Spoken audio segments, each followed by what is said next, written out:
I hope everyone is good. Today I'm going to start with SQL. ठीक है, बहुत important है। अगर बात करें किसी भी स्ट्रीम में, अगर वेब टेक्नोलॉजी में भी बात करें तो एसक्यूएल ही लैंग्वेज है जो डेटाबेस सपोर्ट करता है। ठीक है, आईडी बहुत सारे हैं मार्केट में। माई सीक्वल है, ओरेकल है, एस्केलाइट है, मारिया डीबी है, सीक्वल सर्वर है, बहुत सारे हैं। मगर जो लैंग्वेज है जिससे डेटाबेस पे काम किया जाता है वो सीक्वल है।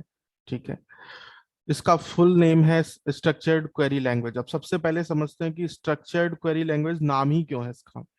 तो सीक्वल जब भी लिखोगे तो एक पैटर्न फॉलो होता है। ठीक है, कोई अदर लैंग्वेज में जाओगे तो हो सकता है कि प्रियांशु कुछ अलग तरीके से कोड लिखे, मैं कुछ और लिखूं, कोई एक्स वाई जेड किसी और तरीके से लिखे। तो होता क्या है कि वो कोई स्ट्रक्चर्ड नहीं, अपने अकॉर्डिंग लोग लाइब्रेरीज बना लेते हैं, अपने अकॉर्डिंग लोग वेरिएबल्स डिफाइन करते हैं। कुछ लोग एक फाइल में वेरिएबल बना लिया, फिर वहां से एक्सेस करते हैं। मैं ये सब बताऊंगा कैसे आगे चल के प्रोग्रामिंग में जब। लेकिन तरीका हो सकता है अलग अलग, लेकिन सीक्वल लिखने का जो तरीका है वो एक प्री डिफाइंड तरीका है। जैसे मान लेते हैं मुझे अभी कोई भी प्रोग्रामिंग लैंग्वेज लिखनी है, तो हम उसमें वेरिएबल बनाते हैं, या हम कहीं से कोई वेरिएबल में कोई वैल्यू असाइन करते हैं, कंप्यूट करते हैं। तो अलग अलग तरीके हो सकते हैं, लेकिन सीक्वल में एक डेफिनिट तरीका है, इसीलिए इसको स्ट्रक्चर्ड क्वेरी लैंग्वेज बोला गया है।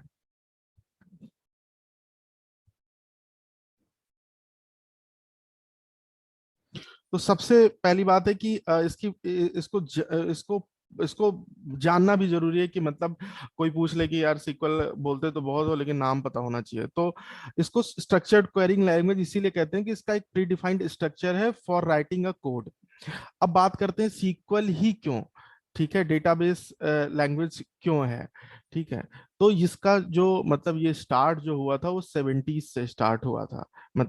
जो ओरिजिन है सीक्वल का वो 70s से है। उसके बाद बहुत लोगों ने ट्राई किया कि कुछ और लैंग्वेजेस इन्वेंट की जाएं, क्यों हम सीक्वल पे ही डिपेंडेंट करें।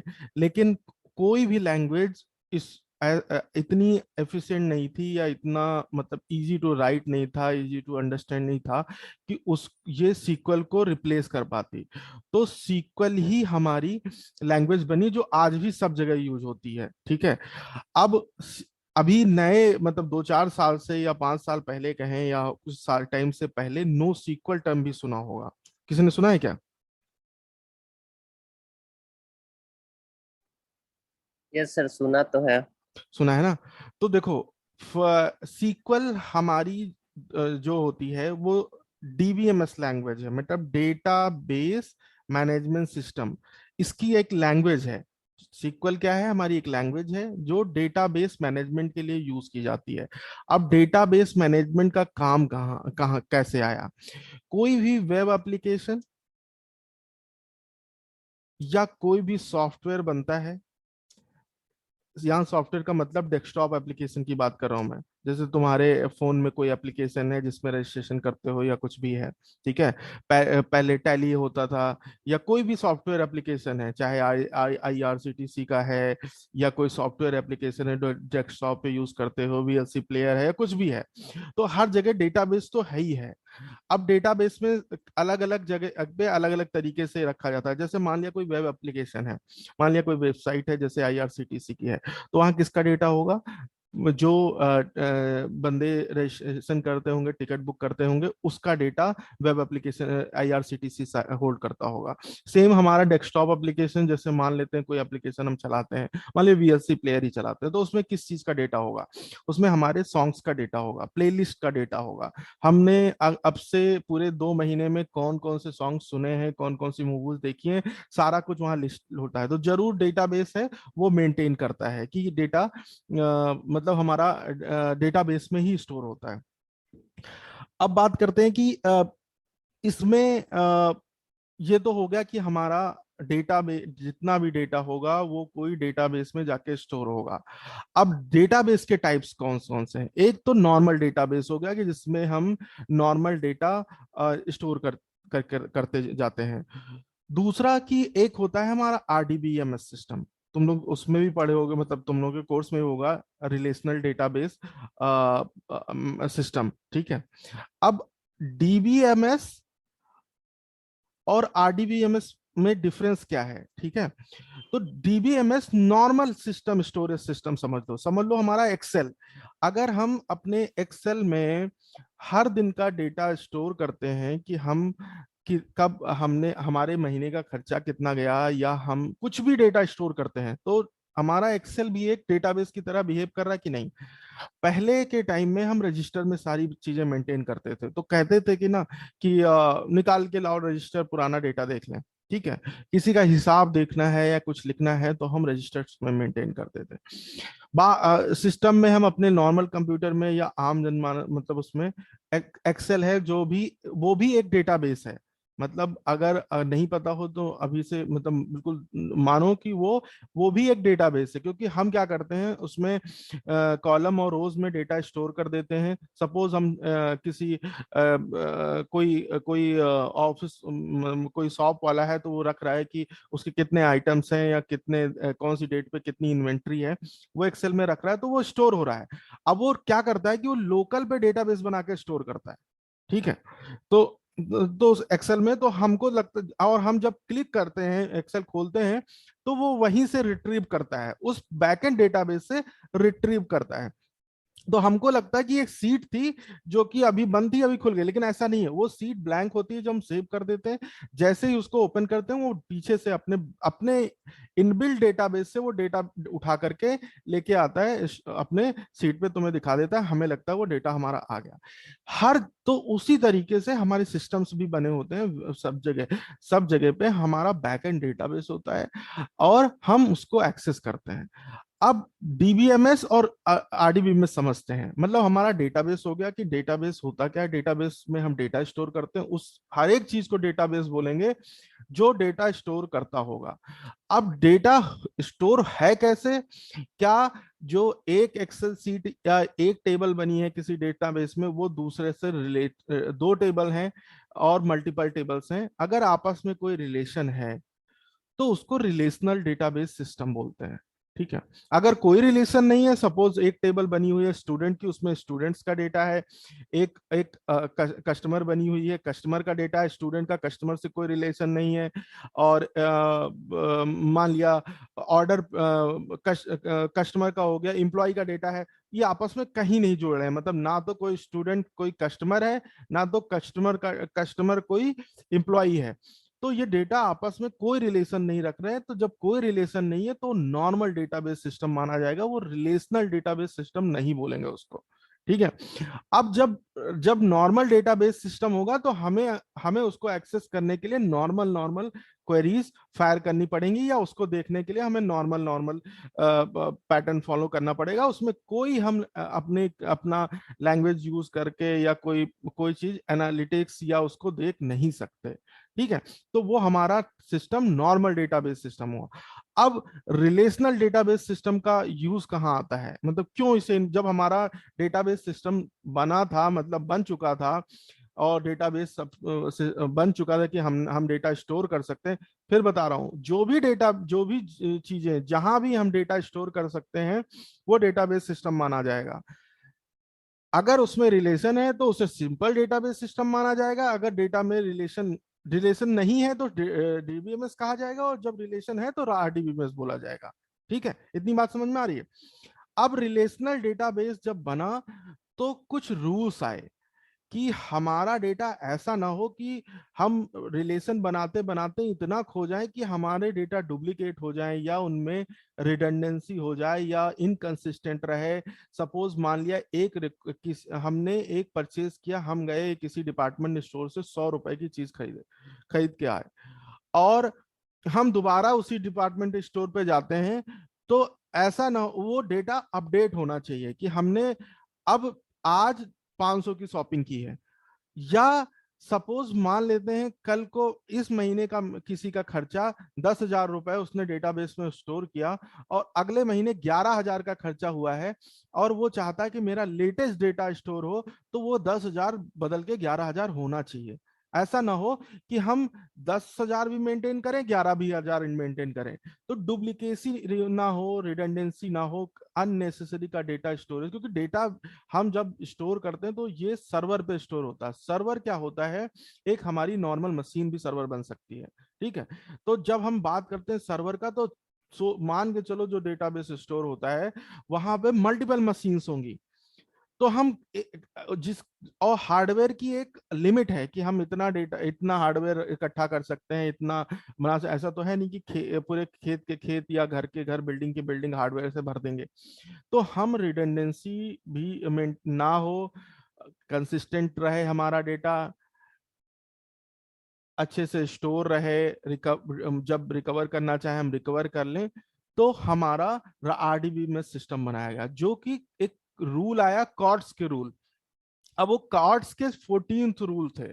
ठीक है, तो जो भी डीबीएमएस, जो भी डेटाबेस सिस्टम कॉर्ट्स के 14 रूल के नियरेस्ट जाते होंगे, उनको हम उन वो हमारे आरडीबी में सिस्टम कहलाने लगेंगे। तो बात यहां आती कि जो भी डीबीएमएस, अगर एक्सेल भी ऐसा करता कि वो कॉर्ड्स के रूल को फॉलो करने लगता, कि जो उसमें भी कंसिस्टेंट डेटा ना होता, रिडंडेंट डेटा हम फेच कर पाते और डुप्लीकेसी रिमूव कर पाते, तो हम उसको भी आरडीबी में सिस्टम कहते। लेकिन हम एक्सेल या किसी और नॉर्मल अपनी फाइल सिस्टम में हम नहीं करते, इसलिए आरडीबीएमएस नहीं कहते उसको। सपोज हम एक डायरी बनाते हैं, ठीक है, हम लिखते जाते हैं कि ये क्या, ये मीटिंग खत्म हो जाएगी क्या 10 मिनट में? तो ऐसी वार्निंग हम लोग को नहीं आई। अच्छा, चलो देखते हैं, अभी नहीं होगा तो दूसरा लिंक जनरेट करेंगे। तो समझ में आया ना कि हम जैसे मान लिया, सपोज सिंपल से समझो, हम अगर किसी रजिस्टर में एंट्री करते हैं, ठीक है, मान लिया हम स्टूडेंट का डेटा स्टोर कर रहे हैं। अभी नॉर्मल समझो कि हम एक रजिस्टर मेंटेन करते हैं, वहां पे स्टूडेंट, स्टूडेंट का नाम, रोल नंबर, उसकी ब्रांच क्या है, ये सारा लिख रहे हैं। सपोज उसका सेमेस्टर चेंज हुआ, फिर से हमने एक दूसरा पेज खोला और उस पर फिर से उसकी एंट्री की। ठीक है, थर्ड सेमेस्टर गया, उसकी एंट्री की। ठीक है, तो ये एक हमारा डेटाबेस तैयार हो रहा है। लेकिन अब देखो, अगर मान लिया कोई बंदा, कोई बच्चा ड्रॉप कर जाता है, उसने थर्ड सेमेस्टर में एडमिशन ही नहीं लिया, वो छोड़ के चला जाता है, तो हमको जा करके उस रजिस्टर में उस एंट्री को अपडेट करना पड़ेगा कि ही इज। ऐसा तो है नहीं कि फिर थर्ड सेमेस्टर में भी तुम लिख दोगे उसको। तो हम डेटाबेस मेंटेन करते हैं, यही हमारे सारे रूल्स थे कि कॉर्ट्स यही कहते थे, कॉर्ट्स के 14th रूल हैं जो कि डेटाबेस सपोर्ट करते हैं, और वो जितना ज्यादा हम उनकी तरफ फॉलो करेंगे, मतलब पहला रूल उनको उनका अगर फॉलो हो गया, तो हम आरडीबीएमएस सिस्टम की तरफ जा रहे होंगे, दूसरा, तीसरा, चौथा। और अगर कोई डीबीएमएस सिस्टम 7 रूल कॉर्ड्स के 14 में से फॉलो कर लेता है, तो वो आरडीबीएमएस सिस्टम बोला जाता है कि ये आरडीबीएमएस सिस्टम हो चुका। 14 कोई डेटाबेस डीबीएमएस सिस्टम करता ही नहीं है, लेकिन अगर वो 7 तक पहुंच जाता है, तो मान के चलते हैं कि वो आरडीबीएमएस सिस्टम है, या उसको हम कहते हैं कि ये आरडीबीएमएस सिस्टम है। ठीक है, अब कॉर्ड्स के कौन से वो रूल थे वो हम आगे पढ़ेंगे। फिलहाल हम चलते हैं, शुरू करते हैं सीक्वल को, कि सीक्वल लैंग्वेज क्या है। किसी को कुछ पूछना है, पूछो। एक तो जो कॉर्ड के रूल, जितने रूल्स हैं, तो जरूरी है साथ कंटिन्यूटी में हो या फिर कहीं से भी फॉलो कर हाँ, सकते कहीं से भी, मतलब उनके पहले, दूसरे, तीसरे ये फॉलो होने चाहिए। ठीक है, मतलब जो तो ऐसे तो ऐसा मतलब तुम पूछ रहे सीरीज में, हाँ सीरीज में होने चाहिए। ठीक है, कि उनका एक पैरामीटर है, जैसे हम लैडर चढ़ते हैं, पहला लैडर हो गया तो हाँ ठीक है, सेकंड हो गया नॉर्मलाइजेशन फॉर्म, थर्ड फॉलो कर रहा है डेटाबेस तो वो और हो गया। और जितने रूल्स भी हैं वो पहले को सपोर्ट करते हैं, मतलब अगर थर्ड नॉर्मल फॉर्म की बात करेंगे, तो फर्स्ट और सेकंड नॉर्मल फॉर्म अपने आप प्रूफ होने चाहिए। ठीक है, तभी हम थर्ड पे जाएंगे। तो ऐसे 14 रूल थे कॉर्ट्स के, जो अगर सीरीज में जो डेटाबेस फॉलो करता जाता था उसको हम नॉर्मलाइजेशन रिलेशनल डेटाबेस सिस्टम, और उसमें प्राइमरी कीज आती हैं, यूनिक कीज आती हैं, आइडेंटिटी कॉलम्स आते हैं, आपस में रिलेशन फॉरेन की आता है, ये सारा चीज उसी में डिफाइन है। किसी को कुछ पूछना हो?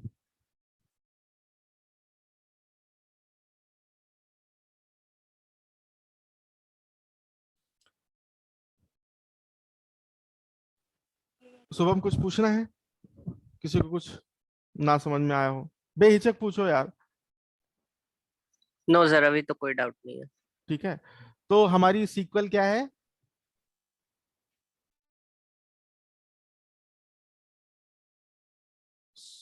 देवेंद्र, सीक्वल क्या है हमारी?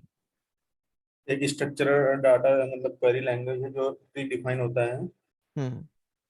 और उसके थ्रू मतलब हम एक सीरीज के एक सीक्वेंस को फॉलो करते हैं, बिना सीक्वेंस के नहीं वो हम नहीं, मैं फिर करेक्ट करता हूं तुम्हें। देखो, सीक्वल सर मैं हम्म बोलूँ? Hmm sir SQL type of instruction है डेटाबेस के लिए जो एक स्पेसिफिक टास्क परफॉर्म करवाता है।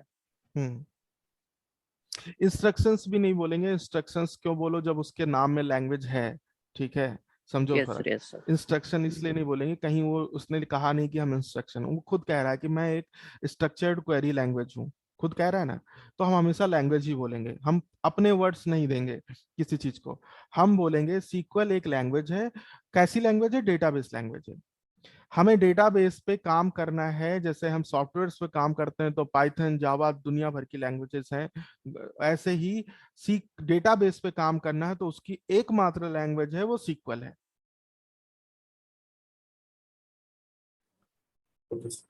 ठीक है, अब डेटाबेस भी समझ गए हम कि डेटाबेस क्या है। डेटाबेस कुछ भी ऐसा हो सकता है जिसमें हम डेटा स्टोर करते हैं, वो हमारा खुद का रजिस्टर भी हो सकता है।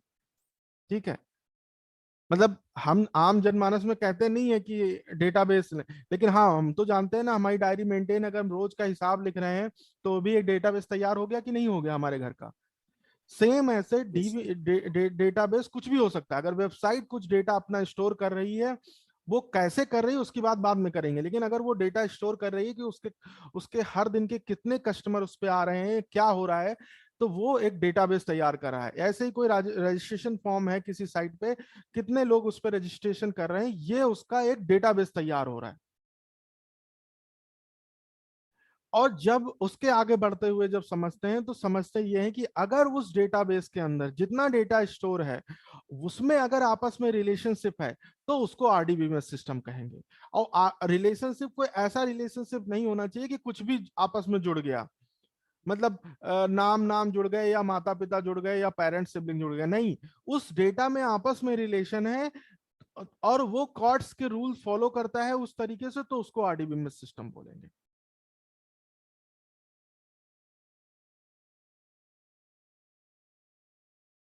देवेंद्र, समझ में आ रहा है? Yes sir.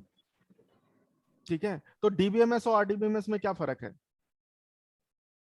हाँ, डीबीएमएस मतलब नॉर्मल डेटा होता है जिसमें रिलेशन ना हो, आरडीबीएमएस मतलब जिसमें रिलेशन हो, मतलब एक दूसरे डाटा से रिलेशन हो। करेक्ट, बिल्कुल करेक्ट। ठीक है, तो कोई भी ऐसा डेटाबेस जिसमें आपस में रिलेशंस हैं और साथ के साथ वो कॉर्ड्स के रूल फॉलो करते हो। ठीक है, इसमें बहुत कुछ है, मतलब एसिड प्रॉपर्टीज हैं, प्राइमरी कीज, सब चीजें हैं, वो सब चीजें समझेंगे। लेकिन बेसिक अगर कोई चड़ाक से पूछ ले इंटरव्यू में या कोई भी कि डीबीएमएस और आरडीबीएमएस में क्या डिफरेंस है, क्या डीबीएमएस को आरडीबीएमएस कहेंगे, तो तुम्हारा सिंपल सा जवाब होगा अगर उस डेटाबेस में आपस में रिलेशन है, कॉर्ड्स के रूल फॉलो करता है, एसिड प्रॉपर्टीज फॉलो करेगा, बताएंगे बाद में, दोबारा इसको रिवाइज कराएंगे। ठीक है, अगर वो करता है तो वो आरडीबीएमएस का होगा। ठीक है, सीक्वल हमारी क्या है? अब जब भी बात करेंगे तो सीक्वल हमारी एक डेटाबेस लैंग्वेज है। फुल फॉर्म पे जाएं तो एक स्ट्रक्चर्ड क्वेरी लैंग्वेज है, इसका एक स्ट्रक्चर होता है लिखने का। जैसे शुभम ने बताया कि इंस्ट्रक्शन इंस्ट्रक्शन कुछ डिसिप्लिन के साथ ही तो होता है। हमने कहा किसी को इंस्ट्रक्शन दिया, हम डेटाबेस को इंस्ट्रक्शन दे रहे हैं तो जरूर एक ऑर्डर में दे रहे होंगे ना, तो यस सर। दे रहे होंगे ना, तो हम इसीलिए इसको एक तरीके से कमांड या इंस्ट्रक्शन भी बोलते हैं। तो वो कमांड कहीं भी हो सकती है। हम कहीं किसी इंसान को भी दे सकते हैं, मशीन को भी दे सकते हैं। हम एटीएम में कमांड ही तो देते हैं, पहले अपना कार्ड डालते हैं और फिर उसके बाद उससे इंफॉर्मेशन आती है, फिर हम अपना सेविंग अकाउंट सेलेक्ट करते हैं, हम फिर अपना पिन डालते हैं। तो सीक्वेंस में है ना, हम जहां पर वो कार्ड की डिटेल पूछता है वहां हम पिन डालने लग जाएंगे तो वो गलत, वो तुरंत अवॉइड कर देगा ना ट्रांजेक्शन। तो हम हमेशा समझना चाहिए कि इसीलिए इसको, लेकिन पहले हमको बोलना, मतलब प्रायोरिटी किस चीज को देनी है, कि वो खुद बोल रहा है कि मैं एक लैंग्वेज हूँ, स्ट्रक्चर्ड क्वेरी लैंग्वेज। तो हम हमेशा सबसे पहले पूछेंगे, बोलेंगे कि सीक्वल एक स्ट्रक्चर्ड क्वेरी लैंग्वेज है। काम क्या है भाई, डेटाबेस पे अगर काम करना है तो सीक्वल के अलावा हम नहीं कर सकते किसी चीज से काम। ओरिजिन कब हुआ, 70s से है। बाद में बहुत सारे मॉडिफिकेशन के लिए बहुत 2-3 लैंग्वेज डेटाबेस पे आई, लेकिन वो कोई एग्जिस्ट नहीं की, सारी की सारी चली गई, केवल सिक्वल चल रहा है। और आज मतलब चाहे वो सीक्वल सर्वर हो, अब देखो यहां से आगे बढ़ रहे हैं, ठीक है, ध्यान देना, चाहे माई सीक्वल हो, चाहे ओरेकल हो, चाहे मारिया डीबी हो, चाहे डायनेमो डीबी हो, ठीक है, ऐसे बहुत सारी डेटाबेसेस हैं, डेटाबेस सर्वर्स हैं, ठीक है। लेकिन सब में अगर काम करना है तो सीक्वल ही काम होती है, ठीक है। तो सीक्वल इनकी लैंग्वेज है।